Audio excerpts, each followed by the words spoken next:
tears to wash it down, wolves in sheep's clothing unfolding lies. Truth, set us free, digging through the lies, finding you beneath the filth of hate and deceit. Truth, bring us to our knees, bent over in repentance, repeating the past, retreating. Don't ask, don't tell me no lies. Pop these pills of the truth is a hard pill to swallow. Coughing up these lies, choking my cognitive, distancing me from things unseen, confusing the very fibers of my being, my membranes, remembering, distorting my brain cells, brain dead to lies, brainwashed in truth, baptized in a new baptism. Is all forgiven? Repentance, recompense, making lies make sense, nonsense. Take this pill, pillow soften the blows of confusion, pillow talking life and death, eating the fruit of the seed you sown, reaping harvest unknown. Hello, everyone. Good evening, and welcome to Change the Channel. No static, no interference. I am Lisa L. Yeomans, the founder of Change Gon' Come, which is a voice in the fight for justice, a hand in building community, and a key to unlocking freedom. And again, welcome to Change the Channel. For those that are watching live, if you have any questions or comment, you can drop those in the comment section below. To my replay viewers, thank you for tuning in. And also to my podcasters, thank you for listening in to this episode of Change the Channel. I have my two special guests on tonight. Welcome, gentlemen. I have Brother Carl Route and also Brother Wesley Bugg joining me on tonight. So I'm going to give a brief introduction of Brother Route and Brother Bugg, and then we're going to get right into our conversation. So Wesley Bugg is a 2016 graduate of the University of Miami School of Law and 2013 graduate of Emory University. He is currently the Deputy Director of Court Vision International Incorporated, a nonprofit that promotes youth advocacy and conflict resolution. His current interests include legal compliance and business development, especially for startups and small nonprofits where these tasks are often expensive and difficult. In this spirit, he serves roles reaching our sisters everywhere as the legal compliance officer and financial assistant, aggregated into his role as financial and legal operation coordinator. Carl Route Jr., community transformer and wisdom council member at Reaching Our Brothers Everywhere, ROBE, since 2019, scholarship recipient with MSM Satcher Leadership Institute's Community Health Leadership Program 2020, community activist, criminal justice reformer, responsible fatherhood advocate, ally author, an advisory council member with Community Council of Metropolitan Atlanta Incorporated, member of former President Barack Obama's initiation, My Brother's Keeper Task Force, and ambassador with the Russell Center for Innovation and Entrepreneurship. Founder of Young Fathers of Metro Atlanta Incorporated, a certified responsible fatherhood and family life coach with the National Partnership for Community Leadership, featured on Oprah Winfrey Network with host Lisa Lean on Our America segment titled Incarceration Generation in 2011, lead facilitator of an access and visitation pilot program for fathers on child supporting Georgia's largest transition center, a potential model for programs to be facilitated at all 13 of the state's transitional centers. So again, gentlemen, welcome to Change the Channel. I'm so glad that you have agreed to be my special guest on tonight. So again, welcome. So we're going to go ahead and get into our conversation. So both of you are a part of ROBE, which is reaching our men everywhere, and also ROSE, reaching our sisters everywhere. So Brother Bugg, I'm going to start with you. So could you tell us a little bit about Reaching Our Sisters Everywhere and how the organization started and why it was started? Yes, and thank you, Ms. Lisa, for having us here. I'm happy to be here.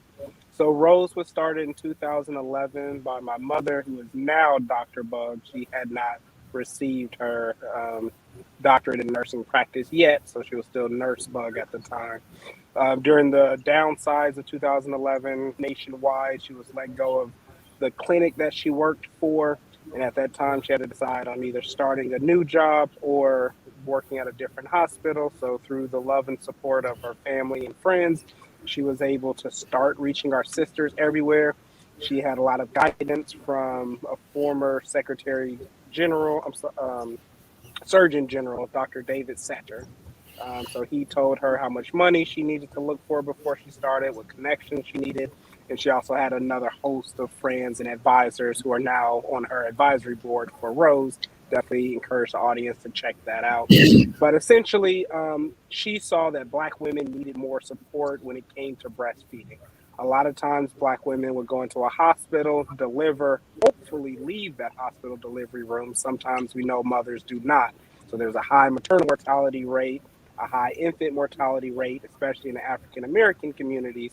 But what she also saw was that there was no peer support when those Black women left the hospital. And by peer support, we mean women that look like them, around their same age, who also talk like them to encourage and support them in their breastfeeding journey. So 2011, she started with that. She created community transformers, which were women who breastfed in the last 6 months or breastfed within the last year. And we would incentivize them, give them stipends that help support other moms. So after you breastfed for a year, after you breastfed for 6 months, help another Black woman breastfeed also. And that was very successful. We got Kellogg grant funding, WKF Kellogg funding, and some other funding to make it a national initiative. So that's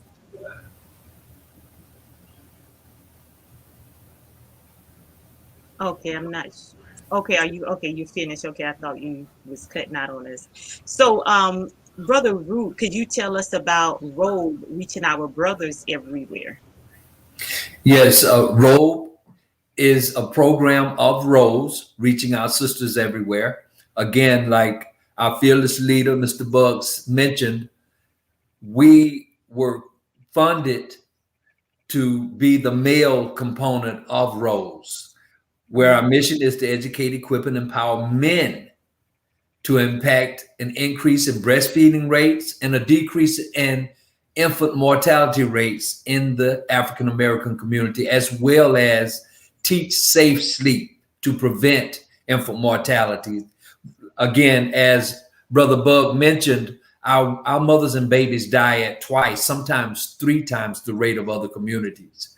And myself, being a responsible fatherhood practitioner, Brother Bug came and asked me if I would join the organization. And I was so grateful for that opportunity because I had been caught up in a system of toxic masculinity where we continue to move in a space where we were only concerned about men type things, empowering the male, not recognizing that our women were suffering our women and babies were suffering at very high rates. So I was so impressed with the organization Rose and the work that they were doing by creating health equity and addressing the health inequities toward minority women. A wise man once said to me that no civilization can rise higher than the treatment of its women. And that struck me because I've got 5 sisters, and the toxic masculinity that I grew up under, I am a baby boomer. It was so toxic that I didn't even recognize it. I didn't recognize that we followed a model from white male supremacy, where that man didn't even allow his woman to vote. So you can imagine how he treated the Black woman. She couldn't smoke. They used to have Virginia Slim commercials where women got the right to smoke cigarettes because that man did not allow her to smoke, vote, and he pretty much kept her barefoot, pregnant, and in the kitchen. And that model we followed. So our Black women suffered doubly. Not only did they suffer from the white supremacist environment or systemic racism, but Black men took that same model to the house. And it was a really rude awakening for me when I began to investigate and learn about maternal health and infant health in our communities and how our mothers and babies were dying. And most of us men didn't have a clue about it. We were so caught up in trying to get adequate employment, education, housing, and take care of our families that we ignored those things. And when our women had children, we pretty much left them to the responsibility of taking care of those children. But Rose introduced me to a totally different world where men are involved in even the feeding choices, because we're to impact an increase in breastfeeding rates, the benefits of breastfeeding for not only the child, but for the mother and the community. So I'm grateful for that opportunity. And I embrace the mission of ROBE and Rose. And it's been an honorable space to serve in. Well, that is so awesome because when I first saw Roe reaching our brothers everywhere, that was kind of like, okay, it's about men. But then when I went to the website and it was like breastfeeding Roe, I'm like, what's this all about? So I just thought that was really interesting that men were involved. It's interesting, it's new. A lot of people don't know, and like you were saying, how we grew up some ways and you didn't see the toxic masculinity because that's what you saw all the time. Some things we just become accustomed to, and sometimes when we think about a woman with child breastfeeding, taking care of the child, you just really think about the woman. But I like how you all bring the man into it and bring the man into the forefront. So I want it, and from both of you, talk about just the importance of having the male involved within the family unit in that capacity, because usually when we think about male involvement, if a man is there inside the home or participating in the life of their child and their family, it's about going to work, it's about providing. But this is like a more intimate thing. And I even saw some of the pictures, the babies laying on the father's chest and different things like that. So just talk about the importance of that, of male involvement with the child and with the mother. Okay, if I could start. We Yes. know statistically it is important. So research has shown that when the significant other or other support people, so that could be your aunt, that could be your grandmother, that could be a spiritual leader, when people around you promote breastfeeding or advocate for breastfeeding, the mother or the birthing person is more likely to breastfeed. So we know that just hands down.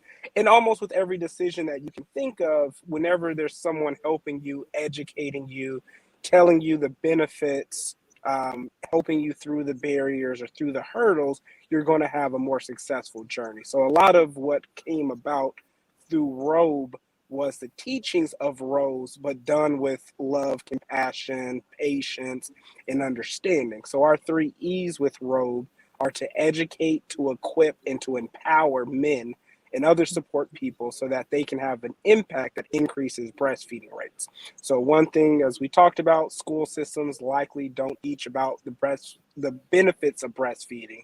So you hear about ovaries, you hear about sperm, you hear about pregnancy, but you rarely hear about colostrum. You barely hear about engorgement of the breast. So there's this whole world out there of health introduce people to, because we feel like if people are more familiar with the terminology and the journey, people will be more successful in their journey. Because there are times where it could hurt. The nipples could crack, the child could not latch correctly and hurt the breast. So there could be some complications and some pains. So we don't disillusion the breastfeeding person, but we do want to try to help them in that journey so that they can have the best, most comfortable journey that they can, and know that there are people there supporting them. And men love to step up. When we tell them, hey, this is an opportunity for you to be a man, they're so excited because, like you mentioned, the providing, the financing, that's taxing. It's hard to go out and do 8 hours or more to feed everyone in the house and still want to have that nurturing spirit that sometimes society doesn't allow men to present as regularly as they want to. So ROBE is all about empowering, encouraging, so that way the man can be proud to be a dad. Like you saw some of the skin to skin contact Mhm. photos. We want dads to be proud to be with their children. 10 years ago, 15 years ago, there were stories where a man would have his child at a park in a stroller, and a woman would come up and say, "Oh, the kid's so cute. Whose child are you babysitting?" And the Oh my. dad's like, "What do you mean? This is my child. Why can't I be, fathering my child?" So just changing that dynamic. And there's plenty of spaces where we've seen posters with family members, and the dad's not in one photo, but then if it's a different ethnicity, the dad is not in the photo. So we just wanted to encourage everyone to do that. Okay. So Brother Root, did you have anything you wanted to add to that? Well, I just want to say, during a time when most black men were uh, stuck in a space of being a perpetual boy, especially in America. You know, they referred to as boy for so long that they never really encouraged manhood, Mm. because keeping us at the boy level kept us working in their fields and not seeking to become adequate protectors, providers, and preparers of our children and protecting our women. So we're not, that fact is not lost on us, that we've dealt with some things systemically to keep us from doing what they were doing, you know, being considered a provider and a protector of their families. So, yes, we are so excited about the fact that we get an opportunity to empower our brothers to take their rightful places in the home, to even be involved in the feeding choice, to have that their woman to ask, would you like to breastfeed, or just to have that choice makes a man feel better, and being empowered to be able to support his woman who chooses to breastfeed. A man moves into space with the confidence that's never really been seen. So we're excited about it. The brothers so embrace the knowledge of breastfeeding. They so embrace the knowledge of maternal and infant health inequities that they are ready to go to work and take their rightful place. So love the work that we do. That's awesome. That is awesome. And I know when people like those that may watch the replay, if at first it's probably going to come off a little, strange that men are teaching this, but I just think it's just an awesome thing, Like I said, when I first saw that, I was like, oh, okay, I would have never known. I would have never connected ROBE with breastfeeding. I would have never connected that. So I think that is absolutely awesome. So what's the age range of the men in ROBE that are being taught these things? What's the age range of that? Brother Wesley? So we work with all ages because we Okay. know safe sleep is something that younger siblings can help with. So there's a 5-year-old or 7-year-old at the house, and then there's also an infant or a 1-year-old. Then if that 8-year-old or 7-year-old knows about safe sleep and know that there should not be toys in the crib, there should not be blankets, the child's face should not be facing a crevice. So basically avoid all choke hazards is what we want to tell the younger siblings. And then for the older people, we've had grandfathers or great grandparents restore their relationship with their children through the help of knowing about breastfeeding and safe sleep. So we've had, times where the father and grandfather may have had a hard past and may have separated, but now the Mhm. grandfather wants to be in the grandchild's life. And now, because he knows the benefits of breastfeeding, he knows about co-parenting, he knows effective communication skills, he can repair those generations. So there's no age limit. Once someone can understand and be responsible and be taking account of himself, that person is a ROBE member, is a proud brother of ours. That's awesome. And I like the fact that everybody is involved. And not only did I hear you say that everybody was involved, but how it also reconnects families also. So it brings healing in a lot of areas. So once someone becomes a member, is just like a life. lifetime membership. Now you here forever. Like, is it that type of a situation? Well, you know, we're here. We're not going anywhere. So Hmm. as long as they need us, we're here. I mean, it's an organization of perpetual duration. Oh. And go ahead, Brother Wesley. Nope, that was right. And Yeah. we hope that they contribute to the work that we do. So it's one Mhm. thing to tune in and to be a member in name, but what we hope that you'll do is be a champion in your community. So what we hope to do is that we hope to support that brother, and that can be a man or a woman, in advocating for breastfeeding. So we're in Colorado, we're in California, we're in New Jersey, New Okay. York, Miami, New Orleans. So everywhere where someone says, hey, mothers are dying, women aren't breastfeeding at the rate that we need to be, can you help us? We go in and help them, and then we try to help them establish we help them establish a sustainable model, so that way when we leave, the work can continue. So what we do not want is for ROBE to leave a city or leave a state, and now people aren't focused on breastfeeding anymore, because that's not effective.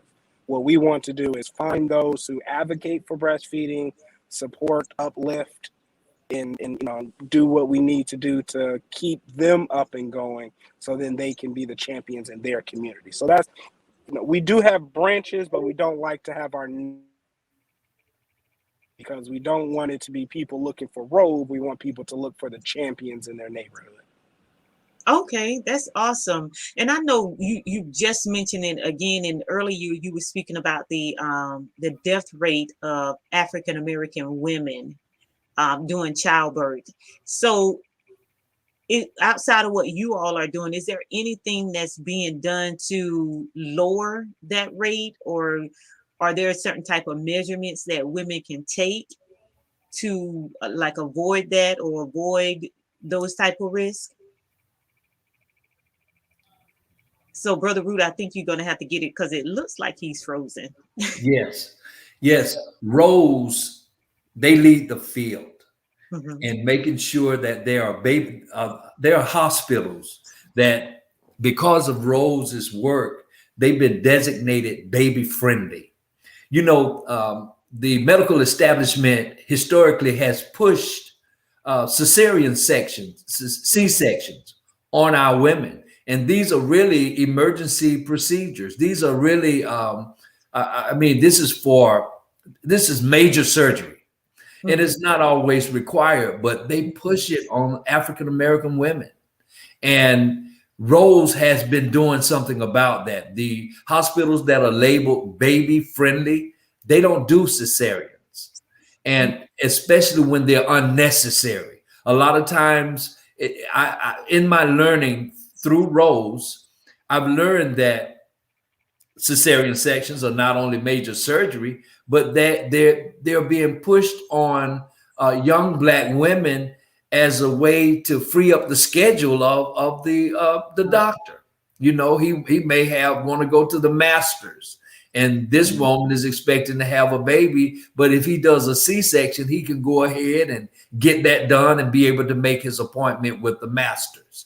These kinds of things have been discovered, have been going on for a long time. And Rose has been doing some things about it. They even created a blueprint for breastfeeding, which shows that our babies, not only do our baby, there are so many benefits to just breastfeeding, even minimizing cancer in Black women, Mhm. and respiratory illnesses in babies, digestive illnesses, and there are so many benefits that it helps to minimize the deaths of our mothers and babies. Rose they've been very instrumental, not just in the United States, but everywhere that they've served.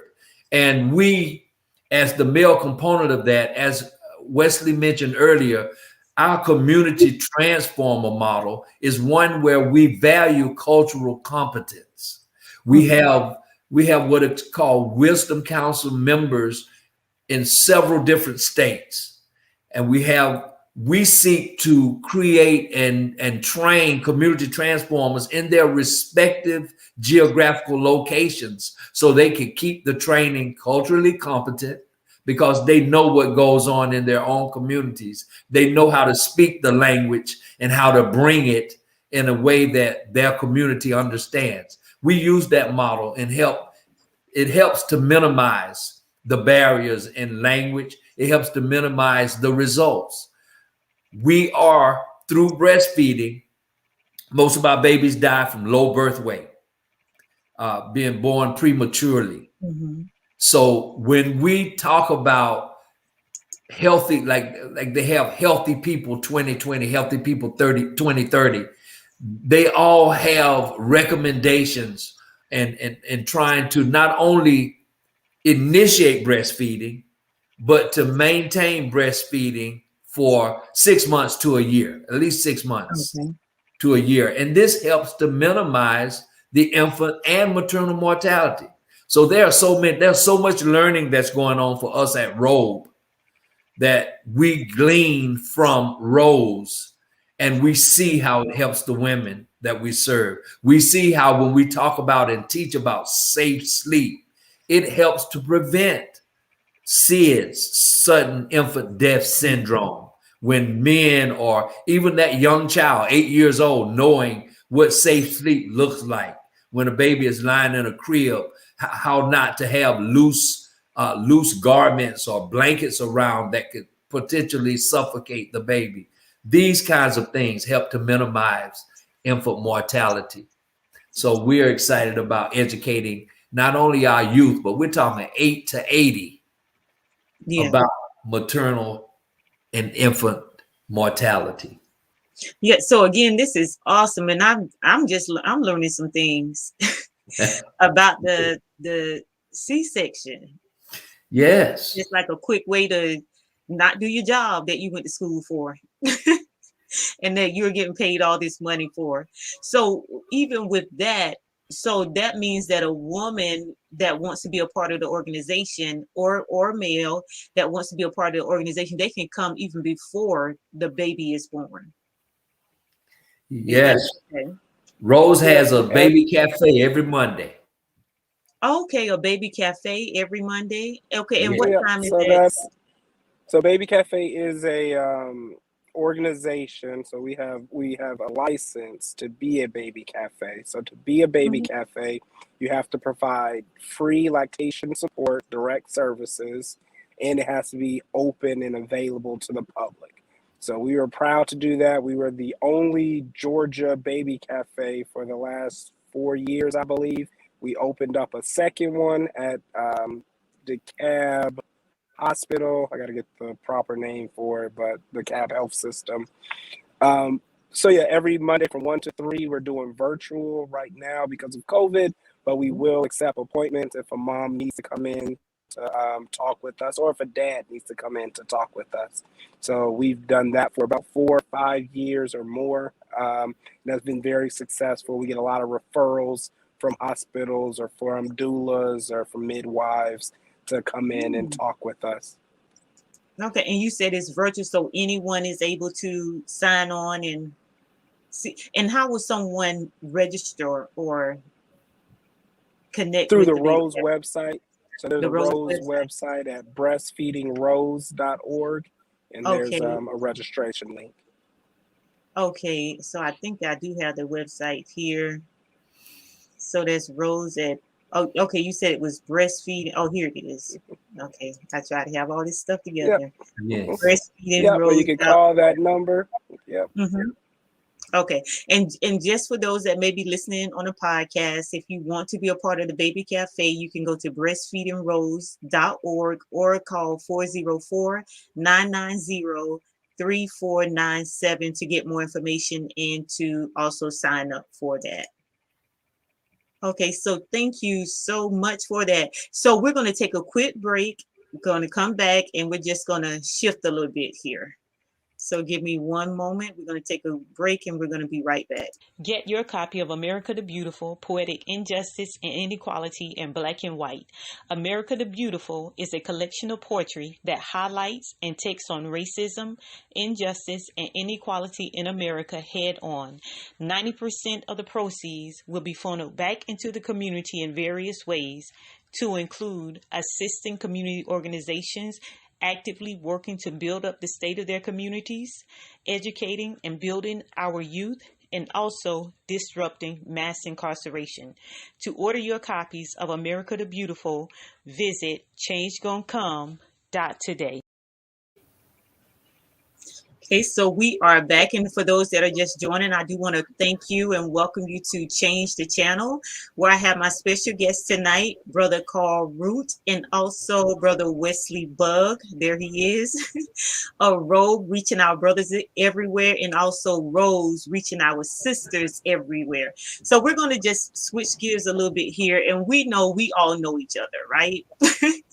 Yes. From the Fathers Matter Initiative. So we're going to kind of talk about that. I mean, there's so many more questions I do have about the organizations, but we're just going to leave that there. And Mr. Root, I want to start with you, and I want you to just kind of tell your story. I know in your bio I mentioned that you were a part of Lisa Ling's This Is America. I think it was the incarcerated episode. So talk about your experience concerning incarceration, how you came through that, and what are you doing now outside of reaching our brothers everywhere? Well, yes. The reason, let me start off by saying I've always known that I was going to come this way. I just didn't know that it would be today. Okay. Thank you for your poetry, by the way, America the Beautiful. I appreciate that. I love poetry. Okay. But for me, being a Black male who grew up again as a baby boomer, in the 1980s, the war on drugs, I got caught up in the war on drugs where they were doing mandatory minimum sentences. I left home at 14 years old and I got involved in the streets. Started selling marijuana, and I caught a 10-year mandatory sentence for possession of marijuana with intent to distribute. And that led me down a path. And that path led me to becoming part of a lot of community groups, doing a lot of volunteer work, and doing a lot of self-help type work, self-development type work. And what I found was this was the kind of work that I was really created to do, because it wasn't just me, but about 90% of the people in my circle were just as involved. 1 out of 3 Black males today are caught up in the criminal justice system's web some kind of way. And I found myself caught in that web. And what I did was, when I was incarcerated, they offered a program called Emotional Maturity Instruction, where I was afforded an opportunity to have psychological evaluations, got a chance to speak with a real psychiatrist. You know, that for me was a privilege, okay? White privilege, to be able to talk about your stuff with a psychiatrist. And I was like, wow, I couldn't get this in the free world. So I poured it on really thick. And my side, the guy that facilitated these services for me, he was really impressed. I went through a program again called Emotional Maturity Instruction. It was a 3-month program while I was serving time. And I ended up teaching it because I went in like Malcolm X, and I began to just absorb all of the knowledge that I could from everywhere that I could. And I learned that I loved learning. I ended up teaching this thing, not only in the institution where I was, but when I was released in the community for juvenile boys. I developed a love for helping in the community. I became a community activist. And it took me so much time to get off of that ex-convicted felon track into a returning citizen mindset, that I found myself really just having a poverty mentality, feeling like I'll never be able to get out of this thing. But as I began to serve, I heard Martin Luther King say that if you want to be great, anyone can be great because anyone can serve.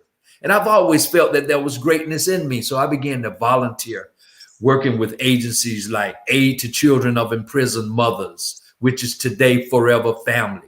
and other agencies that serve the incarcerated or formerly incarcerated.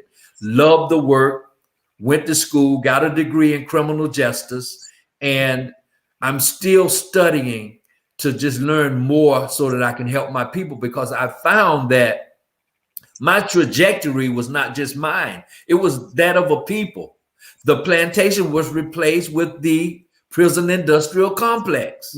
And as I began to learn and to study and to grow, I began to see how systematically they were doing some things to disable a people so that they could keep a permanent underclass, working class. You know, when you have a people that will call someone to work for hundreds of years for free, what are they going to do when those people are freed and released from their custody?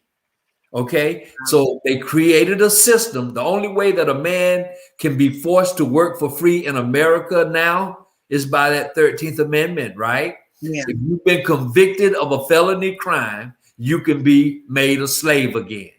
So most of the people that I knew were made slaves again. They had been convicted of felony crimes and they had become a part of that permanent underclass. So we decided to do something about it.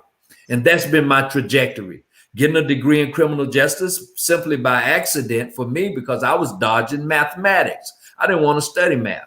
And it had only 2 math courses that I had to pass. So I said, well, criminal justice is the way to go. Then I developed an interest in law.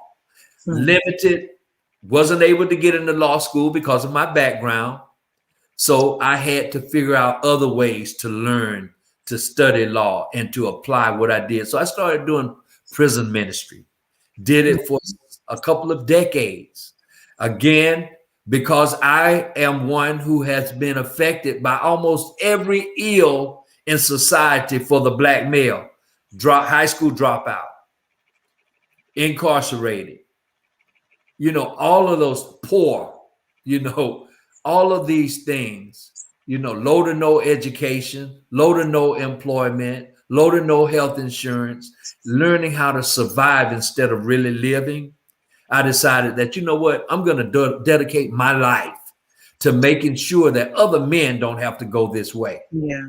And it led me to the responsible boyhood, manhood, fatherhood space. And that's where I've been serving now for over 3 decades. And the work gets better every day. As I learn this technology, the work not only is not just local now, we're international now. Wesley and I had an opportunity to go international. We were involved in a conference that had over 5 different countries there. And this year, I think they've said it'll be over 10 countries there. And we get an opportunity to not only share our stories, but our service work in the spaces where we serve. So my story is one of most African-American males. You know, we've been faced with every ill that exists in America. High unemployment, low education, you know, mass incarceration, all of these impacts, low to no health, you know, access to health care, you know, it's all of the things that we need, we score real low in those areas. But all of the things that we don't need, we are the leaders in those areas. So I intend to impact those communities to help make it better. That's my story, and I'm sticking to it. Thank you so much for that. Just awesome. And congratulations to you and Brother Bug going international. That is so awesome. You know, the work that you're doing. But one of the things, a lot of things you highlighted. I just want to highlight one thing, but a lot of things did stand out to me. But one of the things was dealing with your identity. And you were saying how you had to go to a returning citizen mindset. And you know, sometimes when things happen, when we go through life happens, we get labeled, and sometimes we carry the labels. And I was like thinking earlier today, even labels have limitations.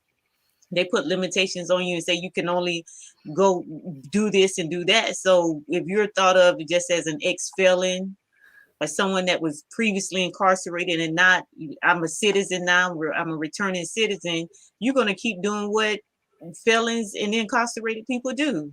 So I just thought that was awesome how you said you had to change your mindset, because when it comes down to it, that's where it all starts.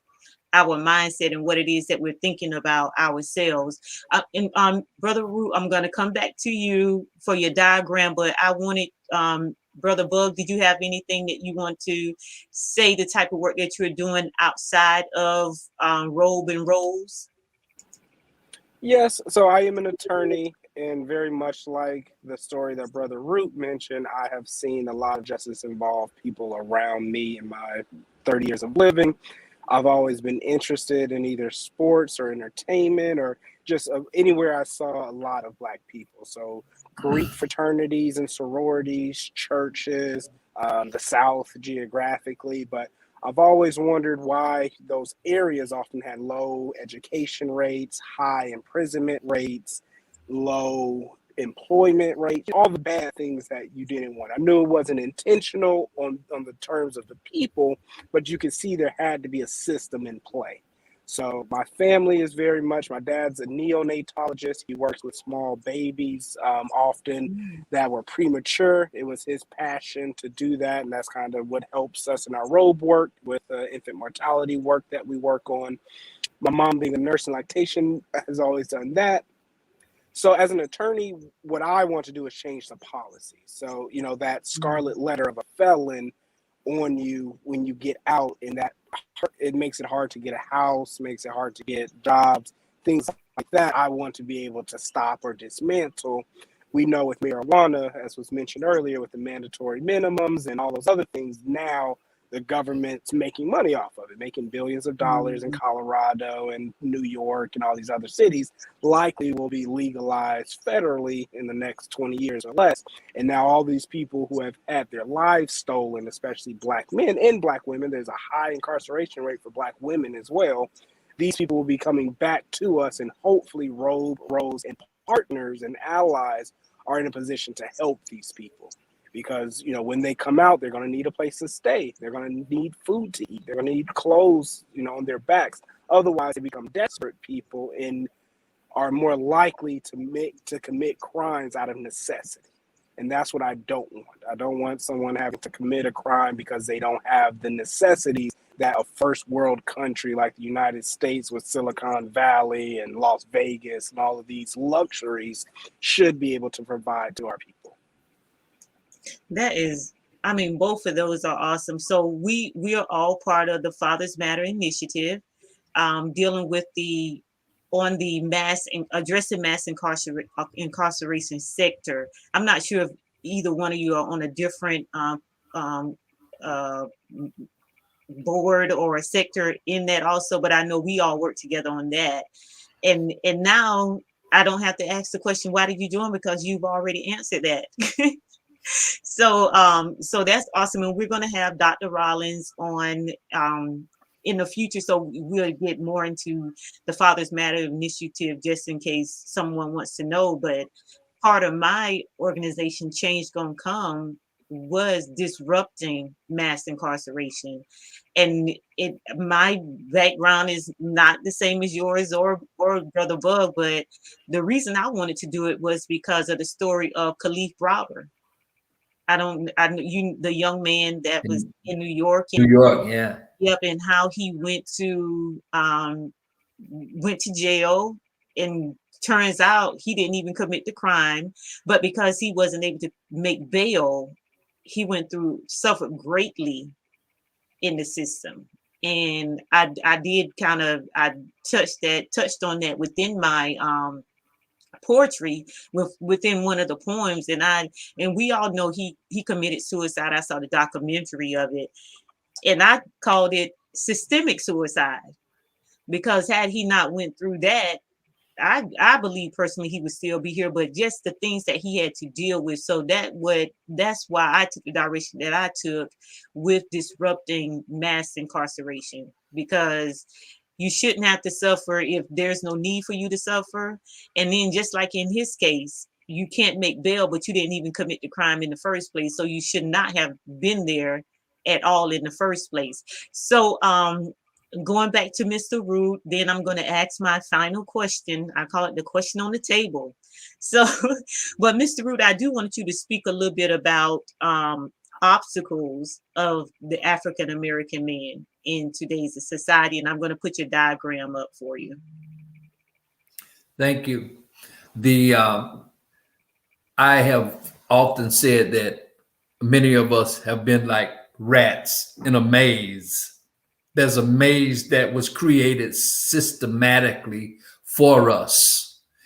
Once we left the plantation, we had to do what we had to do to survive. And a lot of that became black codes that they use to imprison us.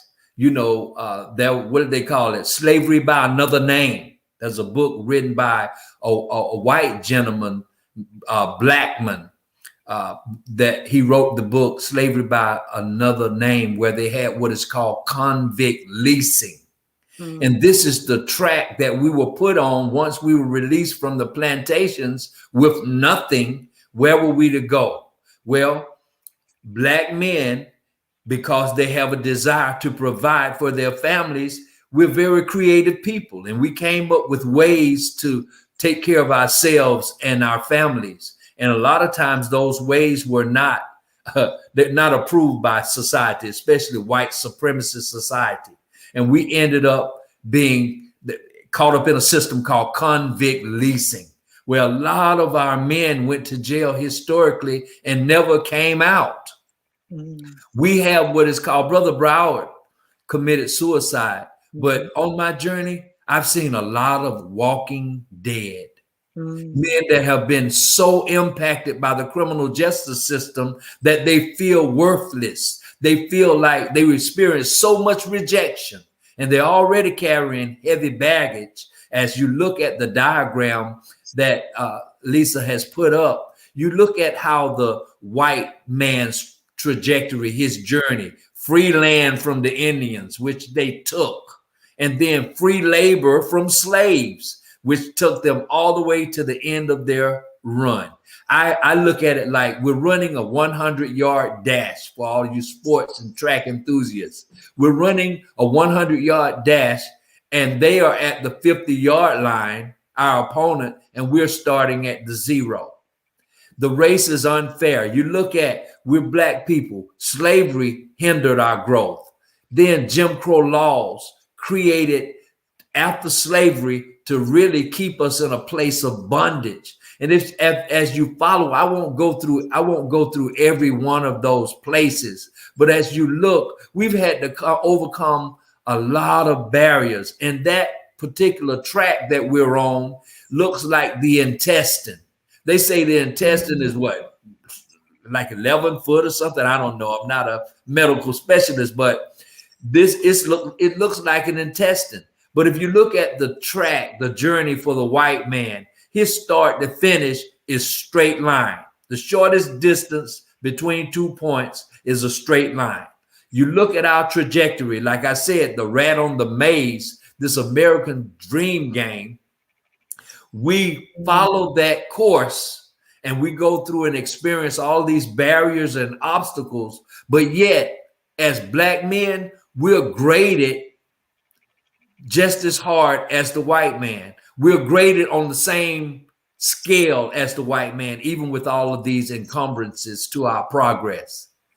They still say, well, hey, you're not good enough. You're not man enough because you can't take care of your family. You can't protect your family. When they set up a society that hinders us from being able to do that. So as I speak on the fact that we've had to overcome all these barriers and obstacles, again, the bright side of it is that we develop muscles that they didn't develop.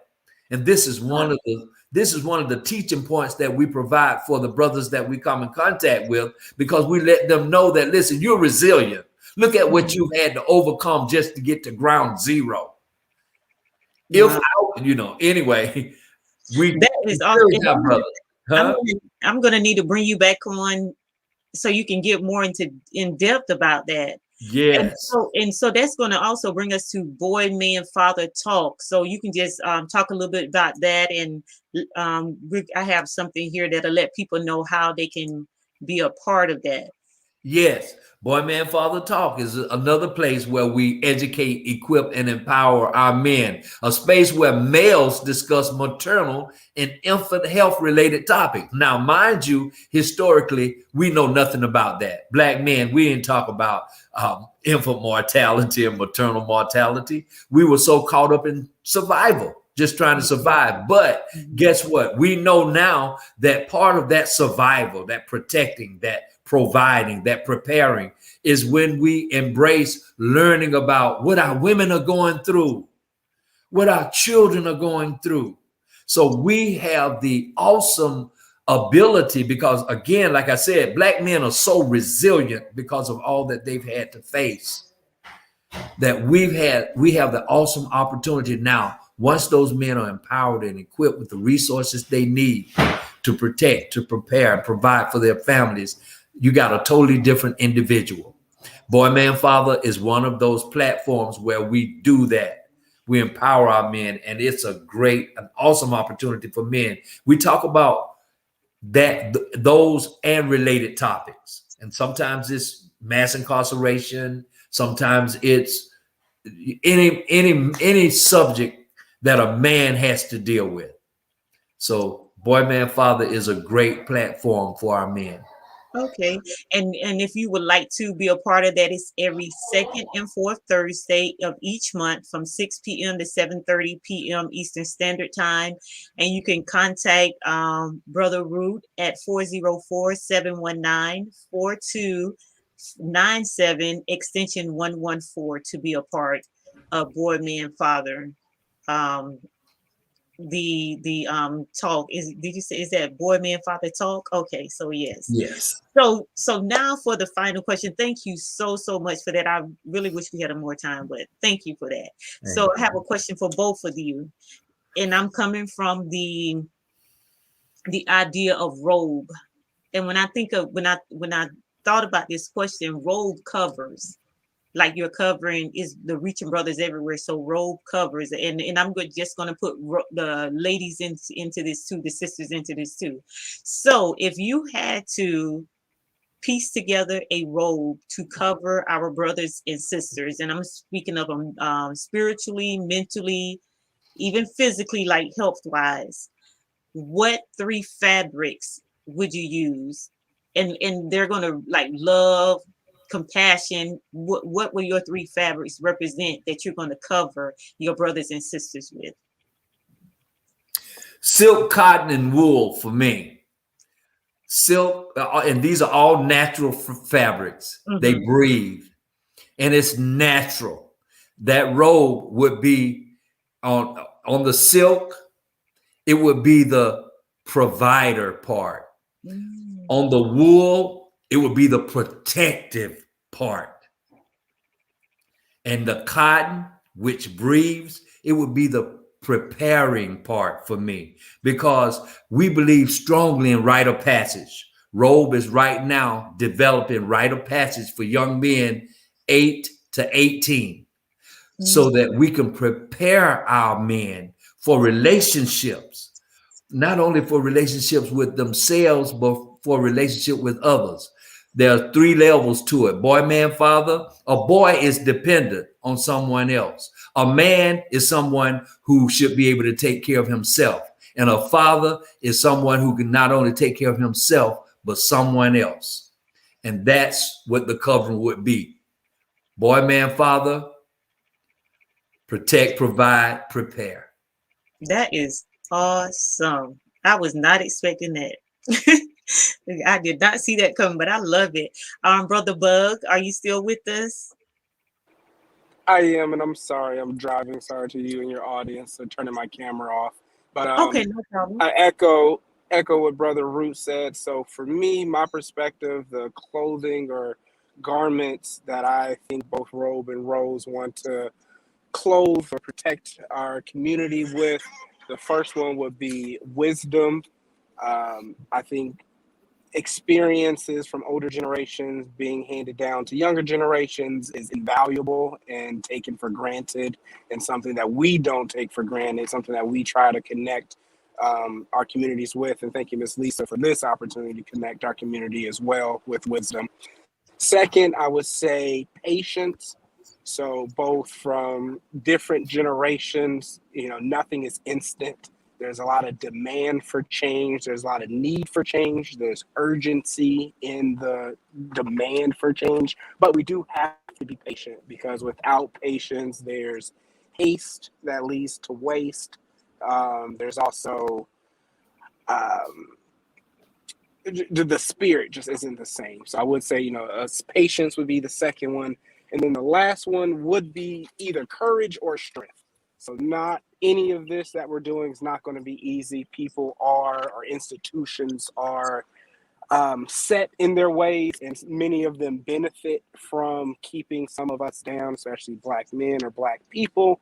So we have to be courageous. We have to be bold. We have to be strong in our fight, or in our resiliency, in our program, in our agenda for change. So we have to be together collectively. So I'll put that in the wisdom category. But wisdom, patience, and strength would be the three articles of clothing in royal colors of gold, purple, and red is my favorite color. So, or green or yellow with wealth. So, multiple colors, bright, vibrant, beautiful colors. But those would be my three garments.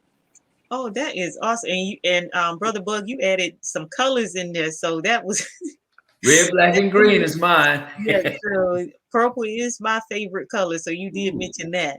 So again, gentlemen, I want to thank you both for joining me on tonight. So much information was given out. Wish we had more time. I'm quite sure anyone that's going to be listening to this will be well informed, and it's going to really change a lot of people's mind. Men and breastfeeding, just those two things right there. It's going to change a lot of people's mind. Mr. Bug, you wanted to say something else? Oh, I think he went out. So I'm going to, if someone wants to contact our guests on tonight, you can email Miss Brother Route at croute@breastfeedingrose.org. And Route, for my podcast listeners, that is ROUTE at breastfeedingrose.org. You can follow him on Facebook at Carl Route ROUTE.10. And then for Brother Bug, if you would like to connect with him, you can do that at wbug@breastfeedingrose.org, and that's BUGG.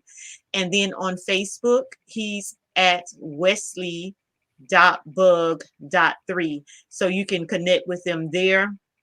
If you would like to follow on, we also have Reaching Our Brothers Everywhere on Facebook at Reaching Our Brothers Everywhere, and also Reaching Our Sisters Everywhere on Facebook. And I thought I had it connected here, but I don't. Yeah, there it is. But it's Reaching Our Sisters Everywhere on Facebook also. And then on Twitter, it's the same thing. Twitter is Breastfeeding Rose. No, I'm sorry. Breastfeeding Rose is for Reaching Our Sisters Everywhere on Facebook, and at support_Rose on Twitter. Is that correct, Mr. Root? Okay. Yes. Okay. So again, thank you, gentlemen, so much for joining me on this evening. I will see you in our next meeting. Yes, it has been our pleasure. Yes. Thank you. Looking forward to coming back. Yes, you are more than welcome. I can't wait to have you all back, just to give more information on what your organization is all about, and just to inform everyone concerning the issues, especially with the birth rate of women, of African American women, and keeping our babies safe once we bring them home.